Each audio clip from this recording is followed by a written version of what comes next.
Ladies and gentlemen of the internet, welcome to episode 17 of the Subscription Podcast. I'm Paul Chambers. And I'm Chris George. And this is the show where we talk about anything you can join in your life, whether it be a subscription, a membership, a loyalty program with recurring revenue or not recurring revenue, those things that you can join. We help you find great ways to build your subscription business, a recurring revenue business, and continue to expand it. We're going to talk about some fun topics today. Hot topic around Spotify against Apple. There's a new fight brewing there. I want to dive in and highlight a tool. We always want to find ways to produce value for our podcast listeners. So we're going to talk about some fun tools and introduce that segment. I want to play a fun game with you, Chris. We're going to do Name That Subscription. Oh, boy.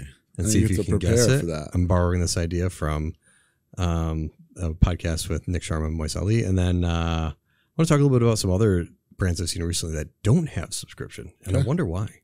Cool. So some big news recently from Spotify out there that they're going to stop accepting subscription payments via Apple. I'm curious to get your take on this. So what that means is if you signed up through Spotify's premium plans there on like the App Store using Apple Payment there, they're going to kind of slow it down. What they're going to do is they're going to convert you to cancel your account, essentially convert you to a free ad supported listener. And then you have to go and sign up online. Yeah. Cause you can't sign up through the app. Correct. Anymore. Yeah. I'm assuming, is there a reason why? Is it the fees? Is it the war against Apple? So I don't know if you recall when like Elon Musk took over Twitter and he introduced like the subscription via Twitter Blue, he first started to go to war with Apple on that and saying, you know, how dare Apple take their 30% fee on any subscription payment? Because that's what they do. If you buy an app on the App Store, they take their cut, but they also take the recurring cuts going forward. And then Tim Cook is like, Elon, come here. They did a little walk around Apple Park and they sorted out their madness. And the way it works now with Twitter, if you subscribe through the web, you pay a lower fee than if you subscribe through the App Store. I'm surprised Spotify didn't do the same thing. Yeah. Well, they kind of mess with Spotify like the app iPhone does, right? In terms of like, you can't listen to it while you're... There's something that doesn't work as well as Apple iMusic, like whether you're getting a phone call that comes in. There's some functionality discrepancies. I think Alex or Bradley know. What do you mean? Like there's different. Didn't work, but they fixed that. Oh, they did. Oh, so they fixed some bugs. But do you think that's going to have a negative impact? So if you're like, okay, well, Spotify is downgrading me, and would you use Spotify? No. Okay. Bradley, do you use Spotify? You do, don't you? Yes, absolutely. Yeah, all the time. time. AI DJ. Okay, so do you pay for it? I do pay and for it. And did you pay for it through Apple? I did not. Okay. So you had, and it downgraded you. What's your reaction? What's your course of action from there? Well, first I'd have to know that it was downgraded. Okay, they're going to tell you that. Right. You're going to see it. It's going to. So I see it. Yeah, I see it. I would change. You just go onto the web and pay. I would go on the web and pay. Because you're committed to Spotify? Yeah, I'm already in the system. I have 100 playlists. I love the functionality. I have, so they know everything's in there. They know there's no negative effect. Yeah, I think people are going to stay with them because people like either love Spotify or they love iMusic. Do you think Apple should have a different approach on this? Do you think Apple should be looking at this? Because Epic Games went through this battle. You know, Twitter, like how long can Apple hold their ground on this for? They should scale it up, right? Like as the number of users goes up, the percentage goes down, or the recurring payments is less of a fee than the initial sign up. Be smart. Why lose the revenue? Right. Yeah, but if they have that captive market, and let's say, you know, so maybe it's only the 800-pound gorillas that are going to do this. Does it matter? Well, I'm thinking that either Apple thinks people are going to switch back to iMusic because of this. I don't think they will. Mm-hmm. So then why not capture the revenue? So do you think this is a play by Apple trying to get more people onto Apple Music? I think so. So you think why else are they doing it? Well, no, sorry. So like, but Apple's keeping that, you know, Spotify's the one that's moving away, but you think like Apple's not backing down because they're like, oh, fine, let's see what happens. I mean, they want to keep the revenue. Apple's going to dig their heels in because if they release kind of that cord a little bit on Spotify, they have to do it for everybody else. They have to do it for Twitter. They have to do it for Instagram. Yeah. I mean, that's bajillions of dollars. That's how much money Apple has in the bank. Literally bajillions. Yeah. It's actually trillions, but you know, and I know like this happens sometimes with New York, you know, you see this with like New York Times, Washington Post, all these other subscription brands that almost have like a little segment of a marketplace there with different types of subscribers that are coming through the platform versus with those that are coming direct. I think it's better for the subscription brands to control their market and control their audience there. For sure. So it's wildly beneficial to them. For Spotify, yeah. Yeah, 100%. yeah, for anybody. Outside of just the fees. So let's say you're running Gentleman's Box and Apple said like, hey, we can make your life way easier by just having people subscribe through like our payment portal. Would you? No, I mean, because you don't get the customer info. You don't have the emails, right? You don't have the contact. That was always our challenge with Amazon, right? Yep. You don't have the contact info, customer info. So, but we still sold through Amazon when we were running Gentleman's Well, yeah, Box. but it was 15%, and we had kind of established that if we could get a 15% acquisition fee on all customers, it was a win. Yeah. Right.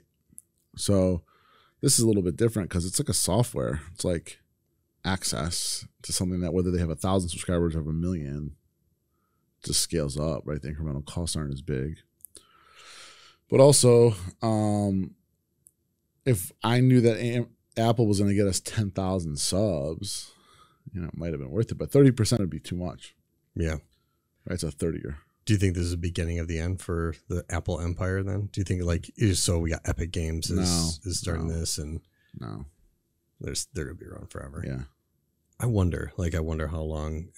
I think the way I would position it if I were Apple is like, look, if you're going to bring a subscriber onto the platform, we will collect our cut of that for the first year. Anything after that first year, then you've earned that and you can keep it. But then again, they're going to have to apply it to everybody. Yeah. So what if they do, or if it's over X amount of revenue or something like that, you could create it so it works so they're not leaving the platform. Yeah. It's to Apple's benefit to keep them there because that data exists there and what they're going to see there. But I don't. I think Spotify's making the right move and moving off platform. I think you're right. Like having the customer data is wildly beneficial, and that'll be interesting to see. What happens here if others start to fall. I think you're going to see, like Bradley, to your point, you're not going anywhere, right? You're going to stay on that. Nope, I'll be on it. Right. And so you don't want to lose your playlist. So I guess what are some other similar ones that maybe you subscribe to through Apple that you'd keep that for? I'm trying to think. Maybe a streaming service. Do you pay for streaming? I've never paid through streaming service through Apple. No. I do, but it's Apple TV. So it is, so that didn't change because it's them. Mm-hmm. There might be another one though, but I don't think so. Disney Plus I did for a little bit, but I can't remember why I switched, but I ended up going to. You're signing it up on the web, but yeah, it was Disney Plus. So yeah, that was it. Yeah. So and that's another one you wouldn't want to lose on for sure. It's kind of like it. I don't think Plus Play is the same with Verizon. What they're doing with their Plus Play. They're not necessarily, I don't know if they are collecting revenue on it. I don't understand the rev share structure. I think they're trying to just keep people committed to their platform and stuff like that. I watched, Louis shared with me a podcast recently with Patrick Campbell. It's a year old now at this point. But one of the things he's talking about, like subscription businesses and looking at total addressable market and things like that. One of the things he really loves are businesses where you can lock people in. Yeah. I always loved web hosting. I loved web hosting until I hated web hosting. I ran a web hosting business from, I think it was like 1997 until 2010. And I loved it because it took a lot of work to switch. And so, if you can get people into something like that where it takes a lot of work for them, like to move off of it, like a payment processing or something like that, those are great kind of businesses and great kind of subscriptions. But that's why I like Verizon. If you can get like 10 different subscriptions you manage under your Plus Play account, Verizon's in a winning position because, I don't want to leave Verizon because I've got my Netflix here now and all this other stuff. It's all bundled up. It's a pain in the butt to move. Yeah. Yep. You don't want to move. Something to think about too from a experience standpoint are things you can do as a subscription business to offer value and create more commitment from your community, like more buy-in there. Yeah, so I think it depends on what the subscription business is, right? Sure. So getting more buy-in from the community would be, but so what you're saying with what Verizon's on, they locked them in. It's very different than getting more buy-in. So like, if you're talking about bundling, it's for subscriptions, it's like offering more value than just the product or service. More of a penny leave. Like, let's say Dollar Shave Club, for example. Yeah. If Dollar Shave Club started offering you like shampoo and body soap and all these other things, you're like, oh gosh, I'm getting all this stuff through Dollar Shave Club. I'm not going to leave Dollar Shave Club to go to Harry's now. Yeah. If the Harry's didn't do that, because the Dollar Shave Club wanted to own the bathroom. But, Yeah, I think it comes down to whether it's a necessity or not. Yeah. Right? Walmart Plus is a great example. You got Walmart Plus, you have your Paramount under there now. Yep. Yeah, it's Gosh, all I'm bundling. getting discounts at gas and all these other free things. shipping on groceries. So it's like, why would I order my groceries from Amazon because I get a free delivery from Walmart? Why like would I go to Kroger? I get free delivery from Yeah. Walmart. Yeah. So I think like there's definitely an edge there in keeping those things together and offering more. What it sounds like is when there's like ways that you're offering value that are necessities to the home, or at least like provide convenience to you, it adds more value, keeps the customers around because you start to think of the other value than what you just pay them. Yeah. Like so even Amazon Prime, sorry to interrupt you, like you also get Prime Video. You also get the NFL. Like you get, like I can't cancel Prime because of Thursday night football. Yeah. I'll never cancel. Or like Friday night football. What's that? I'm just kidding. Oh. Remember, there was a podcast a couple episodes ago no. where I'm like, oh, yeah. And then who's got a broadcast on Friday night? And the one time my wife calls me, I didn't tell her not to call me. And you're like, yeah, football isn't played on Friday night. I was like, oh, okay. Clearly, I don't watch sports. Just high school, baby. Just high school. Yeah. Which I think it might be televised in some places. Yeah, it is. It is. So I was sharing that with my buddies. They're like, you're an idiot, Chambers. So I want to come back to what you're talking about, like convenience and stuff, because I was at Grow New York City last week, a great event, and I saw Hero Bread on stage, kind of talking through just their business model and everything else. So I jumped on Hero Bread's website to check them out and to learn more, and I noticed they don't do an auto ship or a subscribe and save, if you will, and I was surprised by that. It's like, this is bread. This is a staple I buy every single week. And Hero Bread's pitch is it's like healthier bread. It's less like processed stuff and things like that. They're a customer of Grapevine, which is a social whitelisting service. We love us. I was sitting there talking with Grapevine while I was watching that talk. And I was fascinated. Like, why, if you were a brand like that, don't you feel like that'd be a natural thing to have? You asked them why? I didn't get a chance. They got bombarded after they got off stage, and I was like, I'll find them via Nick and Caroline afterwards. Yeah, I mean, it's a no-brainer. Right. Especially when they look at the data and see that these customers are buying monthly or weekly. Is there a reason not to do that? No. Unless they think their customers are not going to want to buy because they're forced, but you don't have to force them into it. Offer them a discount to be subscribed. Yeah. I mean, subscriptions should be a part of every brand. We know that. Yeah. And then at that point, it's like a tech stack implementation, right? Easy. And I think, there's tons of things to like look at there. You're not, I mean, back in the day when we launched Gentleman's Box, it was like one platform we could use. We had to like hack it together with WooCommerce. And now you got Recharge, you got Bold, you got Stay, you've got Subly, you've got tons of great ones out there. Easy, so easy. 24 hours could be up and running. Is there anyone that stands out in your mind right now where you're talking a lot of these brands on a weekly basis where you're hearing like good feedback in terms of tech stacks? I mean, I think they're all trying to innovate, right? It's gotten super competitive. Yeah. But we've seen some new ones come out like State.ai. I know it's doing some really cool things. Recharge and Bold are still staying really competitive. Subway's got some really cool things. I think the most important thing is that not every tech stack works for every business. And so you need to find the one that fits your needs. But they're definitely coming out with some really good stuff and making it easier than ever. It's like literally 24 hours you can be up and running with. What are some of the check boxes that you think people need to be looking at when they're looking at these customization, things around customization? What does the experience look like on the front facing side versus the back end? What kind of retention tools do they have in place? Those are the types of things I think it's important to look at. What does the customer experience look like? How easy is it for you to use as well as the brand, as well as for the customer? Like, what's that experience look like? And I think, again, ability to customize. Yeah. Ability to do upsells at checkout, things like that. When you say customization, do you put integrations into that same bucket? So like the other platforms it integrates with. So like Recharge has a great integration with Klaviyo and those ones out there. Kind of look at the same thing there. For sure. I mean, most of them integrate pretty well through an API. But I think what becomes more important is like looking at, what are those other tech stacks that can help you acquire customers better or retain them better? Yeah. Right. Thinking about Klaviyo or some of the other EMS and SMS services, like what are you able to do that allow you to really get granular with your communication with your customers? Yeah. I think like so many marketers email marketers especially get so like siloed into like this mass sort of emailing, and they're not testing enough. They're not segmenting lists enough. They're not looking at open rates and then adjusting based on the open rates. I think they're just doing, again, there's some that are doing it really well and there's some that are not doing it well. Yeah. Right. But the tech stack, those type of tech stacks allow you to make those decisions easier, right? The more data they can pull, the more, it's like Facebook's dynamic campaigns. Yeah.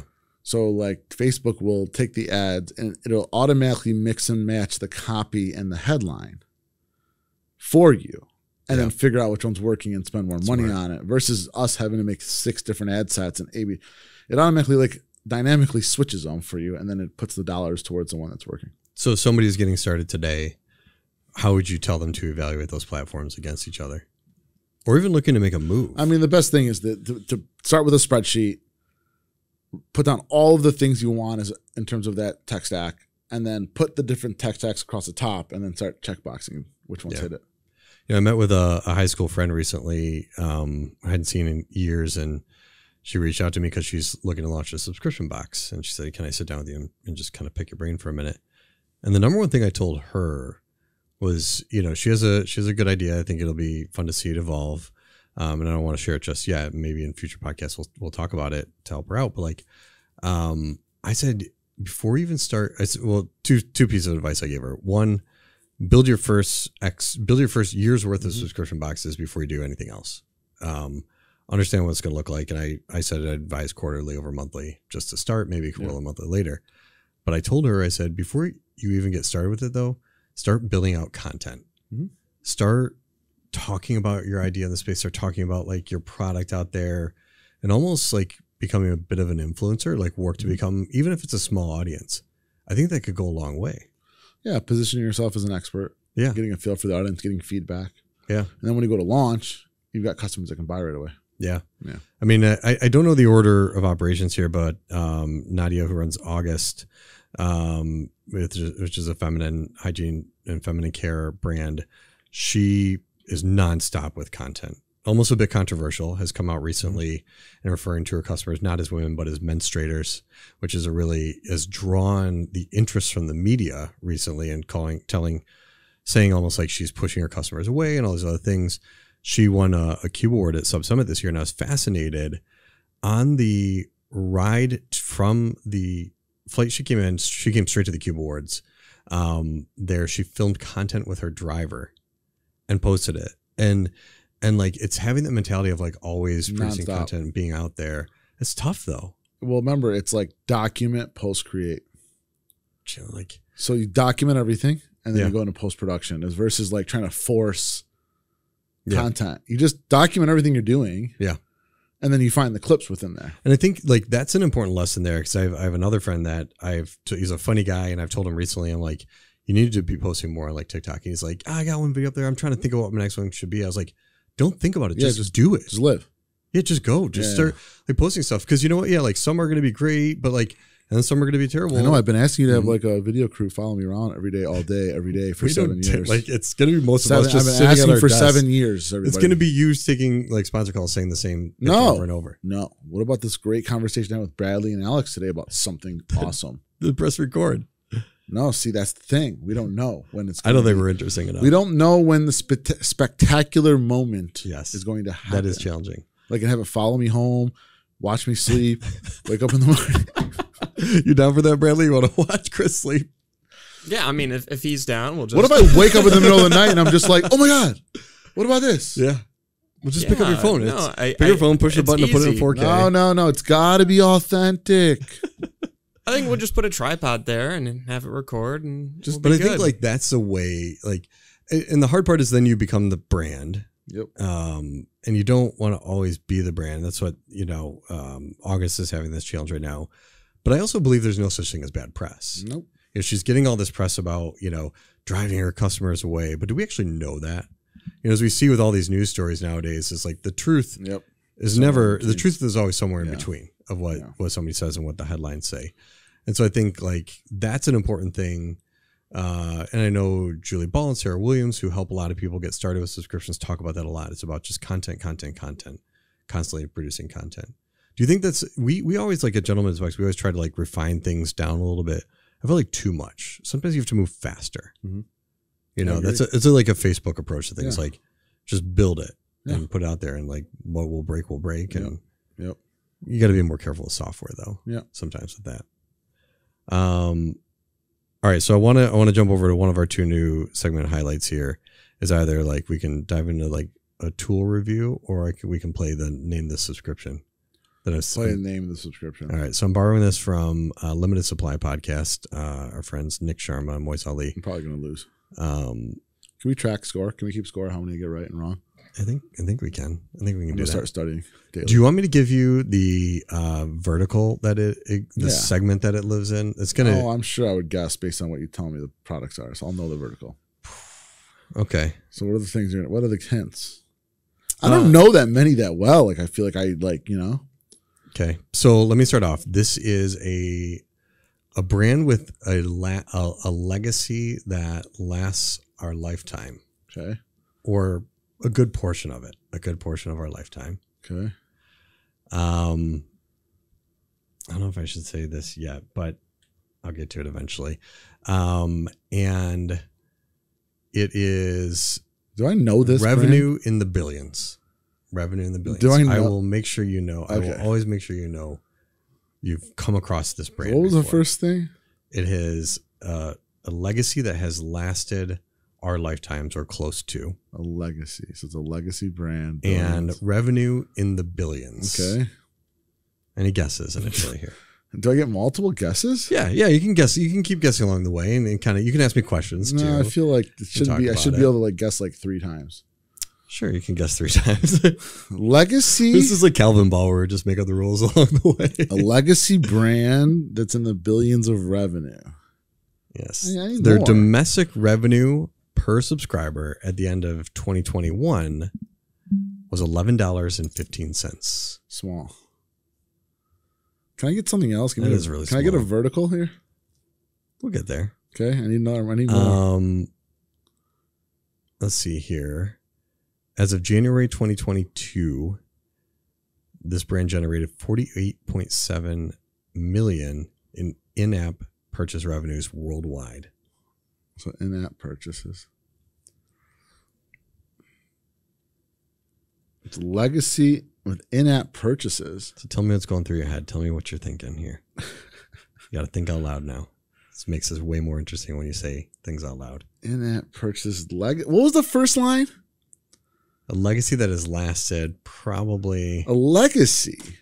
So you're saying it's been around for a long time? It's been around for some time.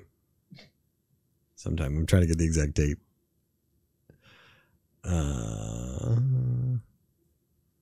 Yes, it has been around longer than you've been alive. Around longer than you've been alive. Okay. Hooked on Phonics. That's a good guess. That's one of your 3 that you've given yourself. It wasn't right? Not it. Great guess, though. Okay. Great guess. Now, let me tell you this. As of Q4 2022, has 96.1 million subscribers. Quickly gaining popularity. It's been around forever. Quickly gaining popularity. Legacy brand. Was it a subscription when it started? Yes. Oh, boy. Now we're getting juicy out here. I don't want to say this because I don't think they have this many subscribers. It's like it's a bad guess. You're going to use another guess. I know, but this is a bad guess. Okay, but it counts as a guess. So just because you labeled as a bad guess doesn't mean... I know. Well, I don't want to waste a bad guess. I think you should just go for it. 96 million subs? Yeah. That's an insane number. And has in-app purchase. Is there a sign-up? Is there a monthly fee? Oh, yeah, it's subscription. And there's in-app purchases at the same time? Well, that's where a percentage of their revenue is driven from in-app purchases, yes. According to that stat. I mean, listen, we're talking about historically with subscriptions. It's like media. How about I tell you the target market now, where main visitors are coming from? U.S. males age 25 to 34. To its website, U.S. males ages 25 to 34. So it's a media publication targeting a younger generation. We've narrowed it down a little bit. You've narrowed it down, it feels like. Yeah. You've narrowed it down in the media publication category. Yeah. Is that correct? Targeting younger demographic, I said. I mean, that would be, you'd be walking down a right path here. And it's always been a subscription? Since you've been alive. Since I've been alive. I mean, it's not the New York Times. Now. What? I'll give you another hint. Okay. There have been iterations of this over the course of time. There have been iterations? It's taken on different forms. Yes. Iterations. What do you mean? I mean, we have to be careful with this because it can be a dead giveaway. I think you should make another guess before I tell you more. You're saying like it had one version and then it had another version and then it had another version? That would be the definition of iteration. Okay. Let me think here. Since I've been alive, before I was alive, this is around and it's a subscription. It's a media publication. I'm not going to say like ESPN because they weren't a subscription when they first started. Is that a guess? No. 25 to 36? 34, 25 to 34. It's not get too crazy. I know you're going to tell me it afterwards, and I'm like, oh my God. That's a young dumb. Do you want another market share size? No, it doesn't even matter anymore. What? Go ahead. They have 14% market share in the United States. 1% less than a leading competitor. I think you should make a guess. Use one of your three. Another one of your three. Could be just a crazy wild guess. Whatever comes off the top of your head right now. No, stop. I need to think through this. Maybe it's a magazine that went to a digital. So it's a magazine that went to digital and now it's a subscription. Okay. Oh, we're getting somewhere. He's smirking. He's smirking. Okay. There's some good ones out there. ESPN. Nope. Incorrect. That's a good guess. So it started as a magazine. Probably. Yeah, I think that's a solid guess based on what you've been shared with so far. Okay, is it a media publication? Can I give you one that's going to guide you down a more narrow path? Yeah, this is going to narrow it down significantly. Okay. We've done a review on subscription reviews of this one. We've done a review early, but we did a review of it. This has been on subscription reviews. The only one that could possibly have that many subscribers would be HBO Max. That is it. Oh, that is it. Was it a subscription before I was born? HBO has always been a subscription through cable television. Started in 1972. Wow. All right, I was close. Now known as Max. HBO Max is I went down some good paths there. You did. You narrowed it. You successfully narrowed it down to media and publication. Yeah. That was fun. That was sick. Hey, put the check mark. You got it. He's got this podcast. Name that subscription. And I think it's a fun segment. We definitely have to continue this. Yeah. We'll switch sometime. I'm not going to be as good at guessing as Why? Yeah, you are. My brain doesn't work like that. My brain works better. I realize I have sound effects. Oh, yeah, do it. Play the applause. Oh,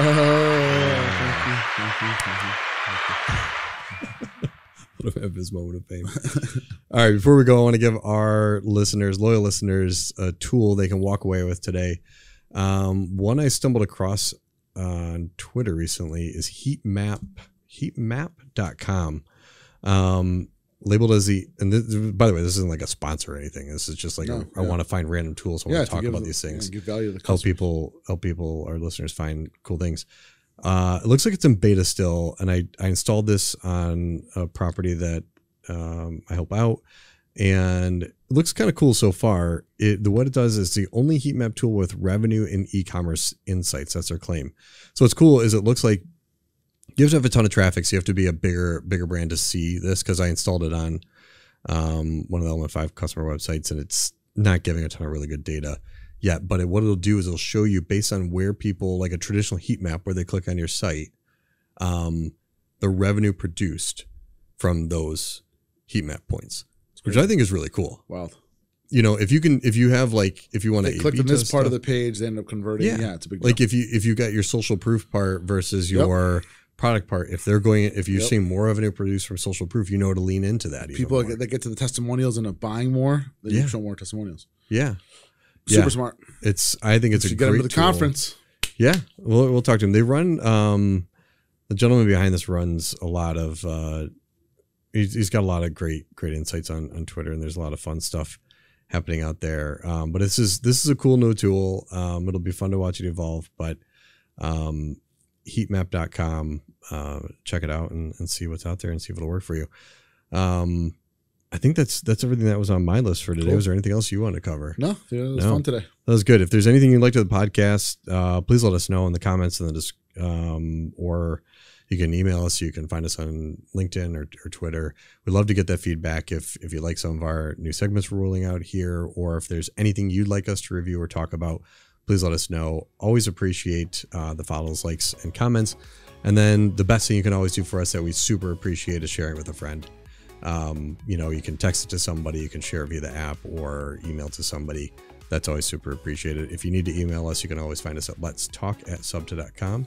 And otherwise, we'll see you in the next episode. Thanks, everybody. Thanks.